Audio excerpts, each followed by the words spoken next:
नमस्कार दोस्तों, स्वागत है आप सभी का हिंदी स्टडी में। आशा करती हूँ आप सभी स्वस्थ होंगे और अच्छे से तैयारी कर रहे होंगे।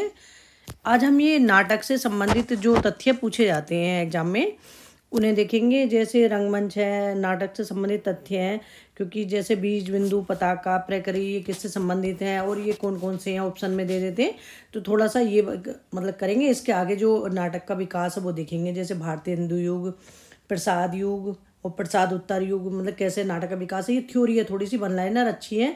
और इसमें फिर इसके बाद ऑब्जेक्टिव क्वेश्चन करेंगे। स्टार्ट करते हैं अपनी क्लास। आप मेरे चैनल पर पहली बार आए तो चैनल को सब्सक्राइब कर लेना, बेल आइकन को क्लिक कर लेना, जिससे आने वाली वीडियो को नोटिफिकेशन आपको मिल सके। नाटक काव्य की वह विधा है जिसका संबंध किससे है? रंगमंच और अभिनय से। तो ऑप्शन में दे देते हैं, रंगमंच और अभिनय से किसका संबंध होता है? तो वो नाटक का होता है। आचार्य विश्वनाथ के अनुसार काव्य के दृश्य और श्रव्य दो भेद हैं। तो विश्वनाथ के अनुसार काव्य के कितने भेद हैं? दो हैं, दृश्य और श्रव्य दो भेद हैं। अब इसमें और भी दे रखा, लेकिन अगर ये भी ना पढ़ो तो जो मैं इसीलिए जो ज़्यादा मतलब सही है वो चीज़ें बताने की कोशिश करूँगी। तो इनका अगर मान लो ये दे जाए, दृश्य श्रव्य वेदाने पुनः काव्य विद्वा मतम, तो ये पंक्तियाँ किसकी हैं? तो ये आचार्य विश्वनाथ की हैं। और आचार्य विश्वनाथ के अनुसार काव्य के कितने भेद हैं? दो हैं, दृश्य और श्रव्य। भरत मुनि के अनुसार ब्रह्मा ने, तो भरत मुनि के अनुसार क्या है? ब्रह्मा ने ऋग्वेद से पाठ्य, तो ऋग्वेद से क्या लिया गया? पाठ्य। सामवेद से क्या लिया गया? गान या गीति। ठीक है। यजुर्वेद से क्या है? अभिनय लिया गया है। अथर्ववेद से क्या? रस लिया गया। तो इसीलिए नाट्य मतलब नाट्य शास्त्र है, तो उसको क्या कहा गया है? पंचम वेद। तो पंचम वेद किसे कहा है? नाट्य शास्त्र को। इसमें देखने की चीज़ क्या है कि ऋग्वेद से क्या लिया गया है? पाठ, और सामवेद से गान, यजुर्वेद से अभिनय और अथर्ववेद से रस लिया गया। आगे देखते हैं। भारतीय नाट्य शास्त्र में रूपक के 10 भेद हैं। तो नाट्य शास्त्र में रूपक के कितने भेद हैं? 10 भेद हैं। और 10 भेदों में सर्वश्रेष्ठ भेद कौन सा है? नाटक है। जो रूपक के भेद हैं उनमें सर्वश्रेष्ठ जो रूप है ना रूपक का, वो कौन सा है? नाटक है। ठीक है, ऑप्शन में दे दें। इसमें कम से कम कितने अंक होने चाहिए? तो इसमें 5 से 10 अंक तक होते हैं। एक ऑप्शन में दे दें मैं कि इसमें कितने मतलब अंक होते हैं। तो इसमें 5 से 10 तक अंक होते हैं। अब ये 10 कौन कौन से भेद हैं? जैसे नाटक है, प्रकरण है, भाण है, प्रहसन है, डिम है, व्योम है, संबकार है, वीथी है, अंक है और यह मिरग है। इस तरह से ये 10 हैं किसके? रूपक के भेद। अब इनसे ऐसे क्वेश्चन तो बनते नहीं है। नाटक से ऐसे क्वेश्चन बन जाएगा जैसे ये वाला क्वेश्चन बना है कि इनमें 5 से 10 तक अंक किसमें होते हैं? नाटक में होते हैं। प्रकरण की कथा वस्तु कैसी होती है? कल्पना आश्रित होती है। ठीक है, इतनी बस छोटी छोटी इतनी थ्योरी तक तो मतलब नेट के एग्जाम में ज़्यादातर थोड़ा सा पूछ लेते हैं, लेकिन ये चीज़ें तो तुम्हारे जो LT, TGT, PGT, KBS, NBS मतलब इन एग्जामों में पूछ लेते हैं।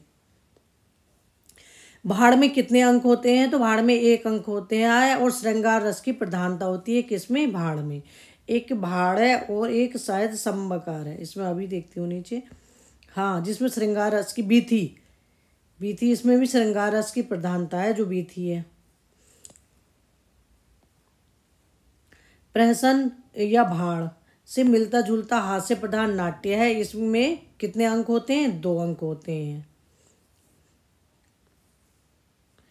डिम, इसकी कथा माया या इंद्रजाल आदि से संबंधित होती है। अब इसमें ये तो चलो नहीं, ये पूछ सकते हैं डिम में कौन से रस का परिपाक होता है? तो डिम में रोद रस का परिपाक होता है। कौन से रस का? रोद रस का। और कितने अंक होते हैं? 4 अंक होते हैं।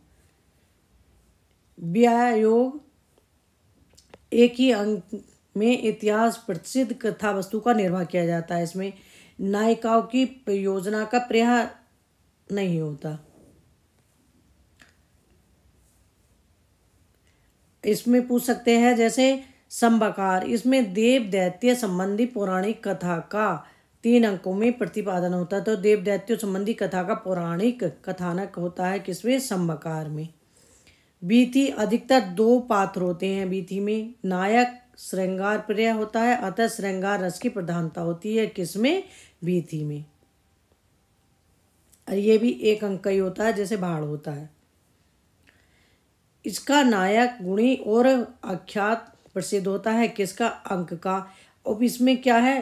करुण रस की प्रधानता किसमें होती है? अंक में। अंक में किसकी होती है? करुण रस की प्रधानता होती है। यह मृग, इसमें 4 अंक होते हैं और इसकी कथा वस्तु मिश्रित, मतलब मिश्रित का मतलब कुछ ऐतिहासिक और कुछ कल्पित होती है। तो ऐतिहासिक कुछ कल्पित कथा वस्तु किसकी होती है? यह मृग की होती है। ठीक है, ये चीज़ें इसमें से पूछते हैं। आगे देखते हैं। भारतीय साहित्य शास्त्र में नाटक के 3 तत्व माने गए हैं। तो भारतीय साहित्य शास्त्र में नाटक के कितने तत्व माने गए हैं? 3 तत्व माने गए। और ऑप्शन में दे देंगे जैसे वस्तु, नेता और रस, और एक और दे देंगे। तो इनमें से कौन सा नहीं है जो भारतीय साहित्य शास्त्र में है नाटक में? ठीक है, इस तरह से ये देखने होते हैं। तो वस्तु, नेता और रस, ये किसने? भारतीय साहित्य शास्त्र के नाटक के 3 तत्व हैं। और पाश्चात्य साहित्य शास्त्र में नाटक के कितने तत्व हैं? 6 तत्व हैं। और 6 तत्व में से कौन कौन से हैं? जैसे है वस्तु है, पात्र है, कथोपकथन है, देश काल है, उपदेश्य है और शैली। तो ये पाश्चात्य साहित्य में नाटक के 6 तत्व हैं। आगे देखते हैं। फल प्राप्ति की दृष्टि से कथानक के 2 भेद हैं। तो फल प्राप्ति की दृष्टि से कथानक के कितने भेद हैं? 2 भेद हैं। एक तो कौन सा भेद है इसमें? एक भेद है आधिकारिक और तथा कथा, आधिकारिक कथा और प्रासंगिक कथा। तो फल की दृष्टि से कथानक के कितने भेद हैं? 2 हैं, पूछे 2। और कौन से? आधिकारिक और प्रासंगिक। ठीक है, आधिकारिक कथा वस्तु वह होती है और नाटक के अधिकारी नायक से संबंधित होती है। और इसमें जितना भी आप ध्यान ना दो, तो बस सिर्फ इस चीज़ का ध्यान देना है। आधिकारिक कथा वस्तु वह है जिसमें नाटक के प्रारंभ से अंत तक चलती है कथा वस्तु।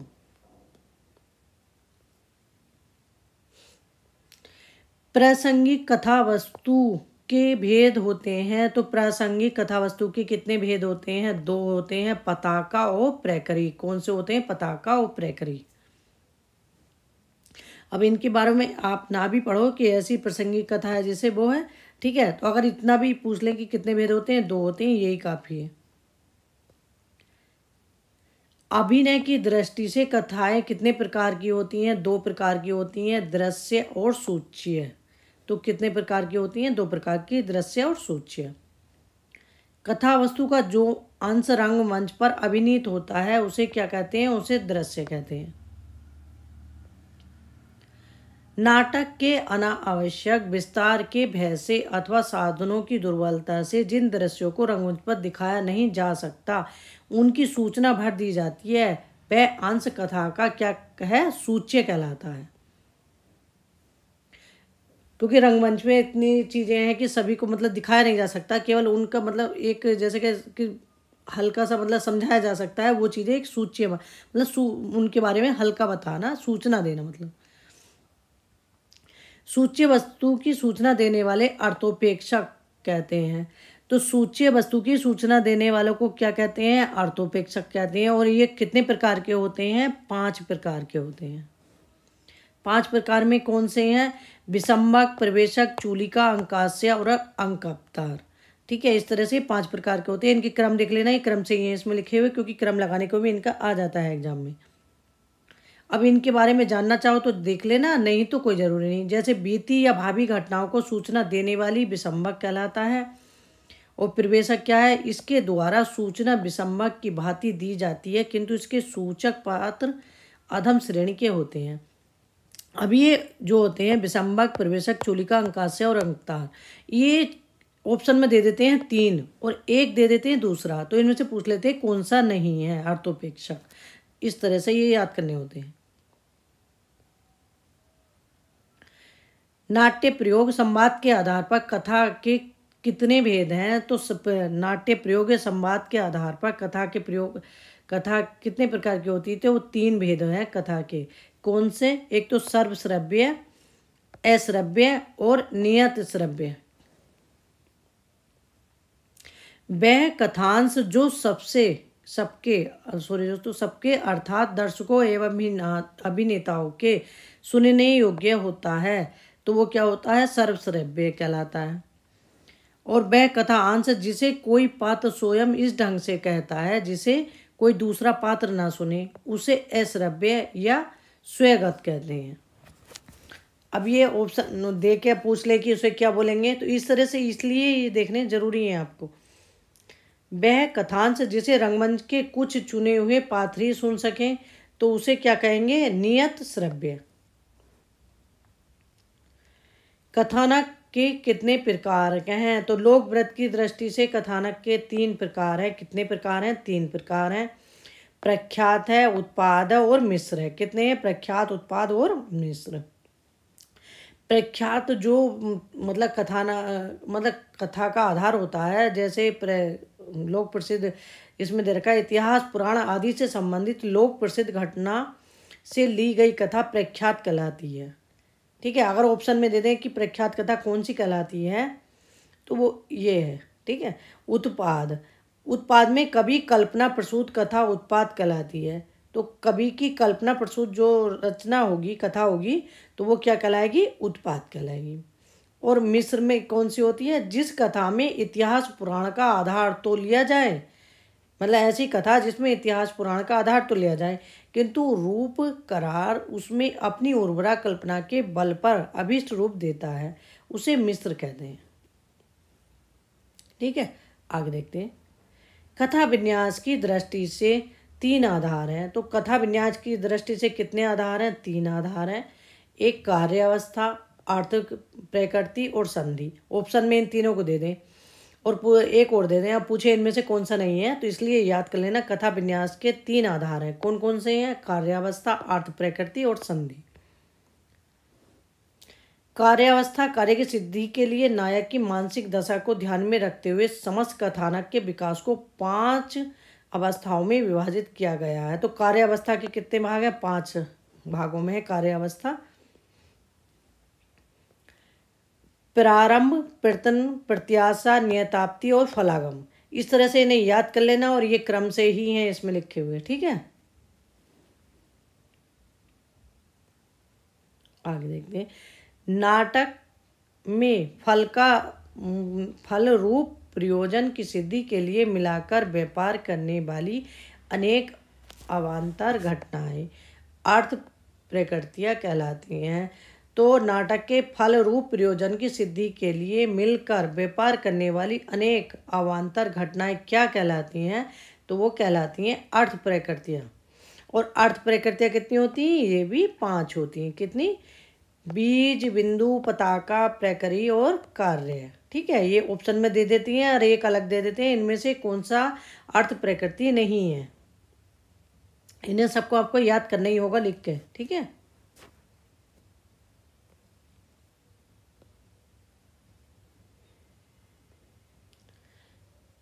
आगे देखते हैं। एक प्रयोजन से संबंधित कथावस्तु को दूसरे प्रयोजन से संबंधित कथावस्तु के अंश से संबंध करने की कला को संधि कहते हैं।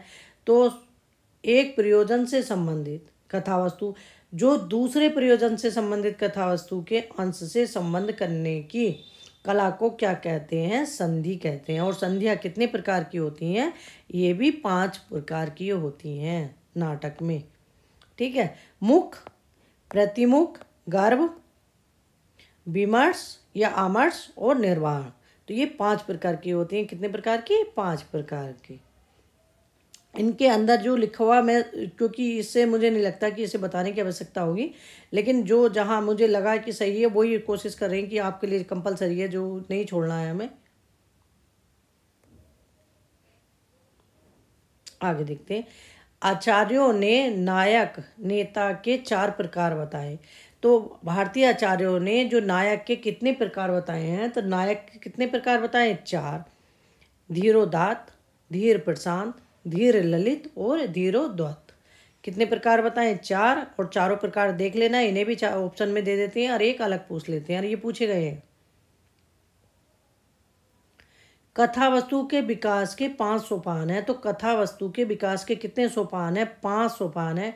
उनमें से कौन सा है, प्रस्तावना, कार्य विकास, संघर्ष की चरम सीमा, नियति और समाप्ति। तो कितने हो गए? 5 हो गए हमारे। आगे देखते हैं। पाश्चात्य साहित्य शास्त्र में, जो पाश्चात्य साहित्य शास्त्र है, इसमें बहुचर्चित संकलन त्रय के निर्वाह का सिद्धांत भी कथानक के विकास में महत्वपूर्ण है। संकलन त्रय बहुत बार पूछे जाते हैं। तो पाश्चात्य जो साहित्य शास्त्र में है, इसमें संकलन त्रय के निर्वाह का सिद्धांत की कथानक के विकास में महत्वपूर्ण है। अब ये क्वेश्चन आपसे पूछ लें कि संकलन त्रय के निर्वाह का सिद्धांत भी मतलब किसके विकास में महत्वपूर्ण है, तो वो कथानक के विकास में महत्वपूर्ण है। अब तक संकलन त्रय पूछे कर रहे थे, तो संकलन त्रय किससे संबंधित है? कथानक के विकास से संबंधित। संकलन त्रय के अंतर्गत क्या आता है? कार्य संकलन, स्थान, तो कार्य, स्थान और समय। ठीक है, ये देख लेना, कार्य, स्थान और समय, ये दे देते हैं ऑप्शन में, और एक पूछ अलग दे देते हैं। आगे देखते हैं। पाश्चात्य विचारकों के अनुसार नाटकीय संवाद कथोपकथन के 8 विशेषताओं का होना आवश्यक है। तो पाश्चात्य विचारकों के अनुसार नाटकीय संवाद में कितने मतलब विशेषताओं का होना आवश्यक है? तो वो है 8 का। और कौन कौन सी हैं? देश, काल और वातावरण, पात्र की रुचि, योग्यता, और तीसरा है संक्षिप्तता, वाग विद्यता, सरसता, उक्ति वैचित्र्य, व्यंग्यपूर्णता, बोधगम्यता, नाटकीयता। ठीक है, इस तरह से ये 8 हो गए। आगे देखते हैं। एक प्रतियोगिता साहित्य की बुक है, वो बुक लेना, प्रतियोगिता साहित्य की बुक। उसमें थोड़ा सा और दे रखा है उन्होंने उनके बारे में, जो नाट्य शास्त्र लिख रहा है भरत मुनि ने दिया है कि मंडप कितना बड़ा होना चाहिए, कितना मतलब क्या त्रिकोण में होना चाहिए, उसमें थोड़ा विस्तार से और दे रखा, वो और देख लेना। ठीक है, वो आपको सहयोग करेगा कहीं ना कहीं इससे, रंगमंच से संबंधित। तो इसमें अब ये रंगमंच से संबंधित देखेंगे, क्योंकि नाटक में रंगमंच होना महत्वपूर्ण है। नाटक की योजना में प्रभावपूर्ण अभिनय के लिए सुव्यवस्थित अभिनय स्थल को क्या कहा जाता है? तो रंगशाला या नाट्य मंडप कहा जाता है। तो ये पूछा गया, तो रंगशाला तो उसमें नहीं था, नाट्य मंडप दे रखा था, तो रंगशाला या नाट्य मंडप कहा जाता है। भरत मुनि ने 3 प्रकार के नाट्य मंडपों का उल्लेख किया है। तो भरत मुनि ने कितने प्रकार के मंडपों का उल्लेख किया है? तो 3 प्रकार के नाट्य मंडपों का उल्लेख किया है। अब नाट्य मंडप ना आए, प्रेक्षागृह आ जाए ऑप्शन में, तो इसे भी देख लेना। क्वेश्चन को अब तो मतलब टप करते जा रहे, कुछ ना कुछ उसमें चेंज हो रहा है, तो इसलिए छोटी से छोटी बात को भी आपको लेकर चलना है। तो उसमें कौन से हैं? एक तो है आयताकार, एक वर्गाकार, एक तिकोना, विकृष्ट, चतुरस्र और ऋजुक। इस तरह से कितना 3 प्रकार का दिया है किन्होंने, नाट्य जो भरत मुनि ने नाट्यशास्त्र लिखा उसमें।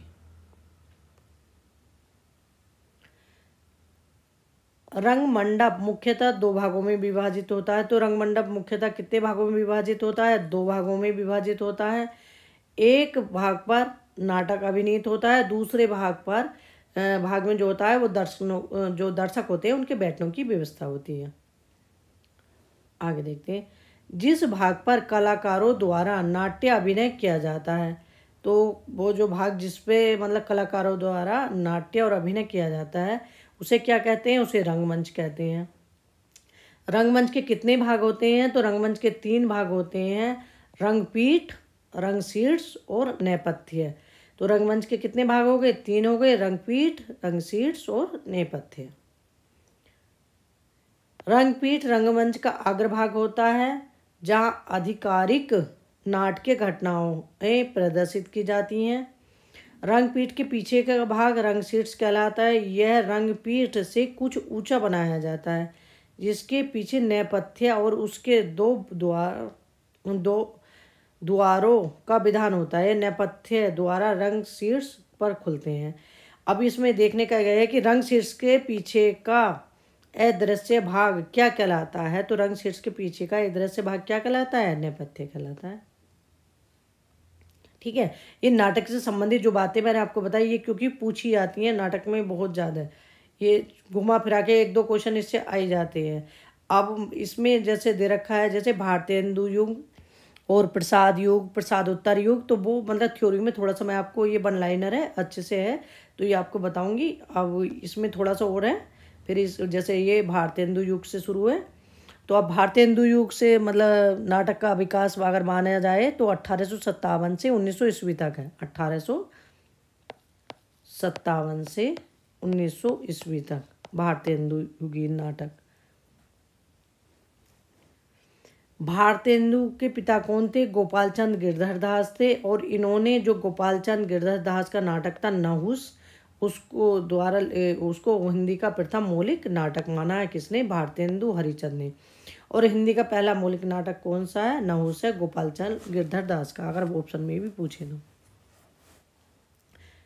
आगे देखते हैं। रामचंद्र शुक्ल तथा बच्चन सिंह, रामचंद्र शुक्ल और बच्चन सिंह, रीवा नरेश, विश्वनाथ प्रसाद, जो रीवा नरेश थे विश्वनाथ प्रसाद, उन्होंने लिखा था नाटक आनंद रघुनंदन। ठीक है, उसको हिंदी का प्रथम मौलिक नाटक मानते हैं। तो हिंदी का प्रथम मौलिक नाटक रामचंद्र शुक्ल और बच्चन सिंह किसे मानते हैं? आनंद रघुनंदन को मानते हैं।